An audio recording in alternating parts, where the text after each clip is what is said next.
What would you do if you woke up tomorrow with millions of dollars? Would you buy a mansion, travel the world, or finally pay off every debt you've ever had? The lottery promises us freedom, happiness, and a ticket out of struggle. But behind the flashing jackpot signs lies something much darker. History is filled with lottery winners whose lives ended not in luxury, but in tragedy, betrayal, ruin, and even murder. And the deeper you look, the more you realize the lottery has always been more than just a game. It's a mirror reflecting human greed, desperation, and the dangerous price of hope. Today, we're pulling back the curtain on the hidden side of the lottery, the scandals, the crimes, and the chilling stories that remind us not every jackpot is a blessing. Welcome to True Crime Echoes. This is the dark history of the lottery. Chapter 1: The Jackpot Dream. When I think about the lottery, the first thing that comes to mind is that glittering dream we all share at least once in our lives. What would happen if I hit the jackpot? On November 7th, 2022, someone in California didn't just hit the jackpot, they won the largest Powerball prize in history, $2.04 billion. Billion with a B. To put that in perspective, the average American would have to work for almost 30,000 years to make that much money. 30,000 years. Suddenly, the fantasy of buying a private island, never working again, and showering your family in wealth doesn't feel so far-fetched. Somebody actually did it, and that's the hook of the lottery, right? Even though the odds are almost impossible, roughly 300 million to 1, somebody wins. Someone always does. And that tiny chance keeps millions of us buying tickets week after week, hoping that maybe fate will land on us. But here's the thing. Whenever I hear about these astronomical jackpots, my excitement is mixed with a little unease. Because for every heartwarming story of someone paying off debts or donating to charity, there's another side, a darker side. The kind of side that doesn't make the glossy headlines, but shows up in court cases, police reports, and family tragedies. It turns out winning the lottery isn't always a blessing. In fact, for many, it becomes a curse. Some winners fall into scandals, others into violence, and some even into murder. What begins as a golden ticket to freedom can unravel into something nightmarish. And that's what I want to explore with you today. Not the fantasy, not the dream of yachts and mansions, but the real history. The hidden, twisted, complicated story of the lottery, how it began, how it shaped countries, and how it has destroyed lives. Because when you peel back the shiny surface of those winning numbers, you start to see something far more revealing. The lottery isn't just about luck. It's about human nature, greed, desperation, and sometimes survival. So, buckle in, let's go back to where it all started and uncover the dark history of the lottery. Chapter 2: Luck or a Curse. Whenever I hear the word lottery, I can't help but think of those reality shows that followed winners after their big payday. The lottery changed my life. Do you remember that one? I used to watch it and think, wow, that could be me one day. Regular people working minimum wage jobs suddenly thrown into millions of dollars. For a moment, it almost felt achievable. But what those shows rarely captured, at least not fully, was the aftermath.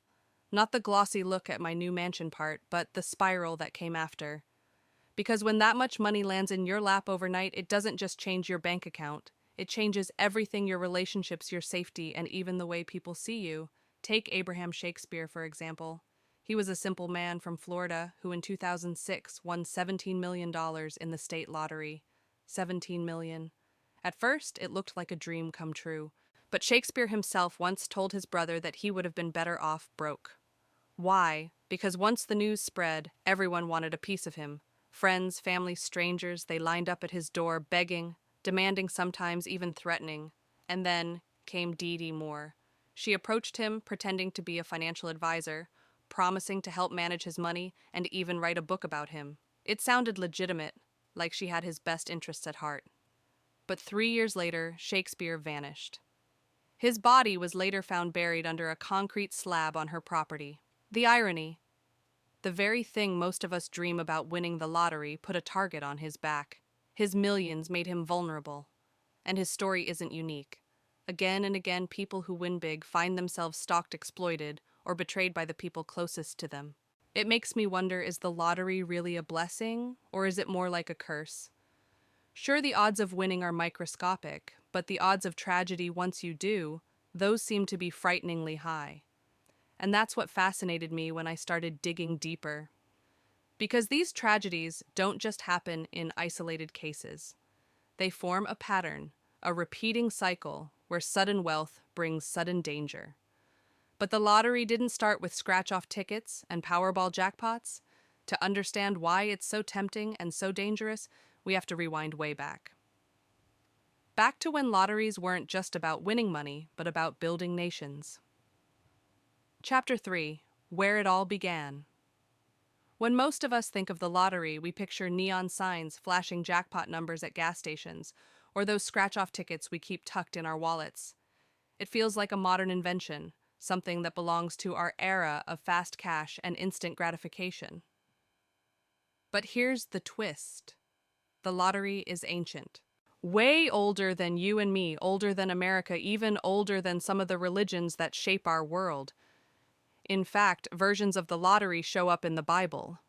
After the crucifixion of Jesus, Roman soldiers cast lots, basically an early form of drawing numbers to divide up his robe.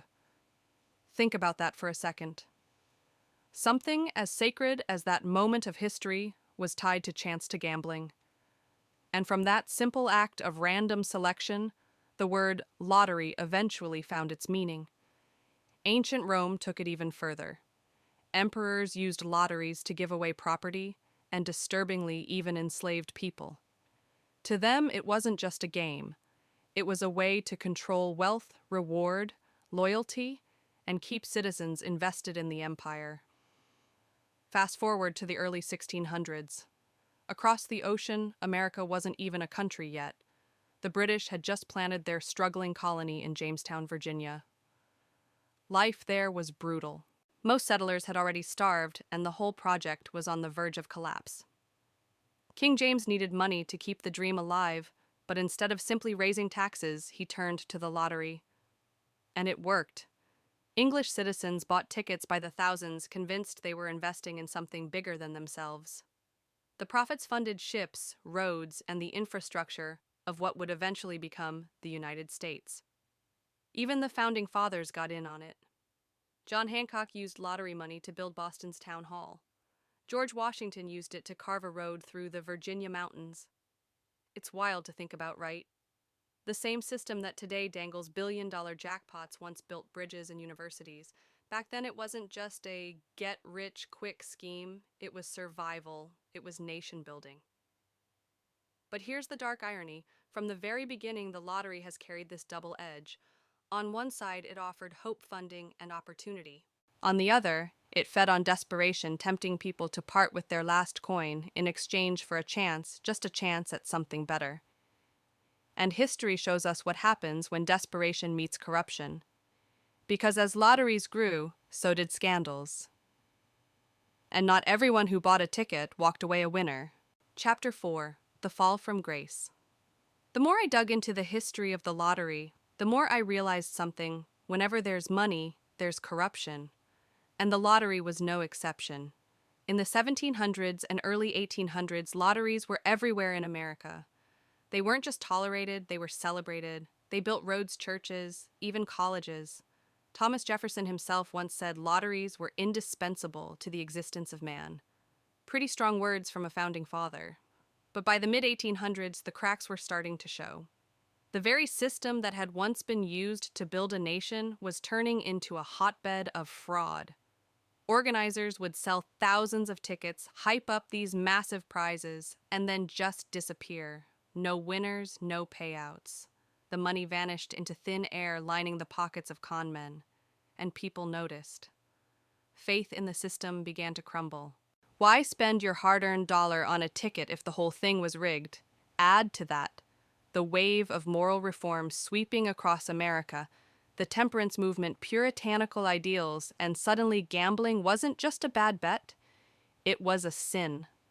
Ministers preached that lotteries were a gateway to worse evils.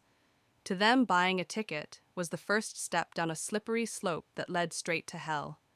Then came the Panic of 1837, a financial disaster that wiped out savings, shuttered banks, and left families struggling to survive. People who once dreamed of hitting the jackpot now hoarded every penny, too afraid to risk it. The appetite for lottery tickets dried up almost overnight.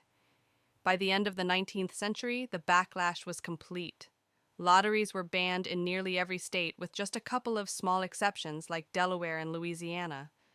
What had once been a proud tradition of funding public works had become synonymous with crime, corruption, and exploitation. But here's the thing about the lottery, it never really dies. Even when it was outlawed, people kept playing. The demand didn't vanish, it just went underground, and in the shadows someone else was more than happy to provide the mafia. By the early 20th century, if you wanted to gamble on numbers, you didn't go to the state. You went to your neighborhood bookie. These illegal numbers games popped up in poor and working-class communities all across the country, especially in big cities. They weren't fair, they weren't legal, and they were often rigged, but they gave people hope. And sometimes when you're desperate, hope is worth the price of a ticket. The lottery had gone from building nations to fueling organized crime. And yet people couldn't stop playing. That says something, doesn't it, about us, about human nature, and about just how powerful the dream of luck really is. Chapter 5. The Lottery's Comeback. By the time the 20th century rolled around, the lottery had a reputation problem. It was banned in almost every state, tied up with organized crime and whispered about like some dirty secret. For decades, the only lottery most people knew was the illegal numbers game run by the mafia. But then something shifted. After World War II, America entered a new era. The economy was booming, suburbs were spreading, and consumer culture was exploding. People had money to spend again, and governments needed a way to keep their own budgets afloat without raising taxes. Taxes were never popular, but the lottery. That was different, so in the 1960s, the lottery made a comeback. But this time it had a brand new face. States began reintroducing official legal lotteries, not as shady backroom operations, but as colorful, family-friendly games you could play at your local grocery store. One of the earliest innovations was something called the wax-coated ticket. Housewives in the 1960s could buy one while shopping, then take a buttered rag and wipe off the wax to see if they had won. It sounds quaint now, but at the time it was revolutionary. People loved the thrill of instant gratification. For just a few cents, you could know right away whether you were a winner. And then in 1974 came the real game-changer scratch-off tickets. Invented by two men working at a company called Scientific Games, these weren't just about pennies anymore. These tickets had real jackpots in the thousands, sometimes tens of thousands. Suddenly, the lottery wasn't some forgotten relic of history. It was exciting again, modern, and accessible to everyone. The lines were long, the tickets sold out fast, and for the first time in decades, playing the lottery felt like fun. And the bigger the jackpots grew, the more people played. It became a cycle. More players meant bigger prizes, and bigger prizes meant more players. But just like in the past, that dark shadow never really disappeared. Because with every big win came the same risks: jealousy, manipulation, and sometimes violence. The dream of instant wealth was back, but so was the curse that followed it. The lottery was no longer hiding in the shadows. It was on billboards and commercials plastered across convenience stores.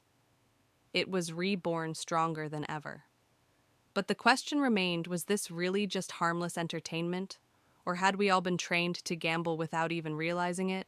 And if that sounds far-fetched, wait until you hear about the so-called lottery curse. Because for some winners, the jackpot didn't bring happiness, it brought their worst nightmares to life. Chapter 6. The Lottery Curse. By now, you've probably noticed a pattern. The lottery has always lived in this strange space between hope and disaster. And nowhere is that more clear than in what people call the lottery curse. It's this eerie idea that when someone suddenly comes into millions, instead of living happily ever after, their life unravels. And honestly, the stories make it hard to dismiss as coincidence. Take Bud Post, for example. In 1988, Bud was struggling just to get by. He had health problems, barely a couple dollars in the bank, and was pawning his belongings just to survive. Then, in a stroke of pure luck, he won $16.2 million. For a moment, he thought he'd been saved. But within 3 months, Bud was already $500,000 in debt. He bought cars, planes he couldn't fly, and businesses that failed almost instantly. And then came the betrayals. One of his own brothers tried to hire a hitman to kill him for his winnings. Think about that, his own brother. By the end, Bud lost almost everything, his fortune, his family, even his freedom, after multiple run-ins with the law. He died broke, living off disability checks, haunted by the words, "I wish I had never won." And he wasn't alone. Abraham Shakespeare, the Florida man we talked about earlier, ended up buried under a concrete slab after friends circled him like vultures.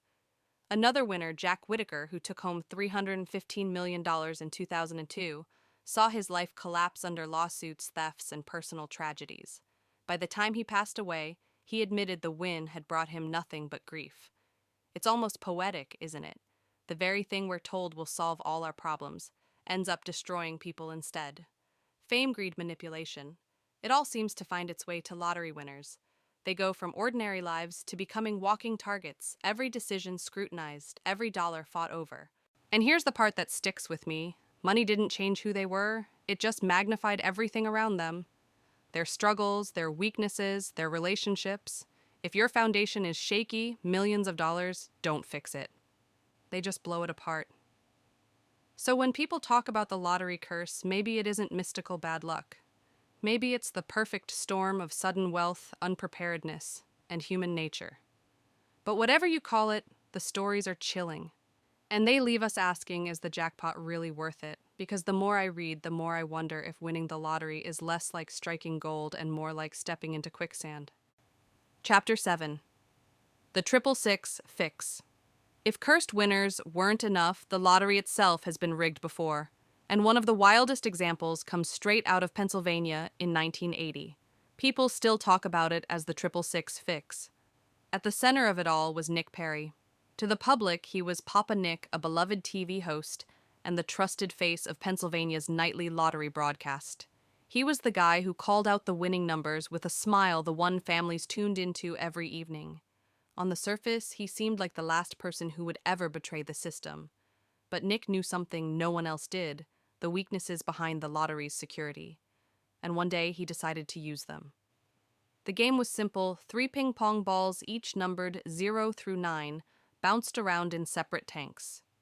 At the end of the draw, one ball would rise from each tank, creating a 3-digit winning number.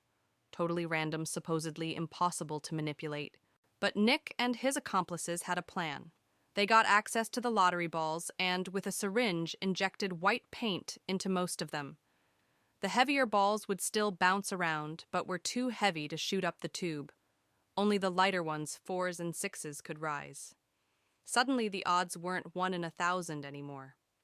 They were 1 in 8.